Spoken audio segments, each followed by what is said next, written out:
കാമിലരാം മുത്ത് മൗല കനകമായി കണ്യാലയിൽ കനിയായി വിരിഞ്ഞൊരു ഷാഹ് മൗല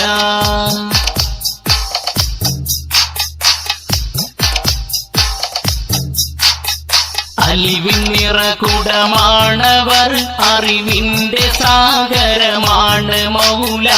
ആലമെല്ലാം വാണിടുന്ന രാജരാണൻ ഷാഹ് മൗല ആദിയിൽ ശോഭിച്ച നൂറിൻ ജ്യോതിയാണൻ ഹക്ക് മൗല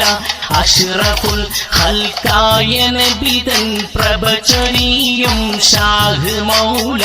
അൽബിനുള്ളം കണ്ടിടുന്ന കാമിലരാം മുത്ത് മൗല കനകമായി കണ്യാലയിൽ കനിയായി വിരിഞ്ഞൊരു ഷാഹ് മൗല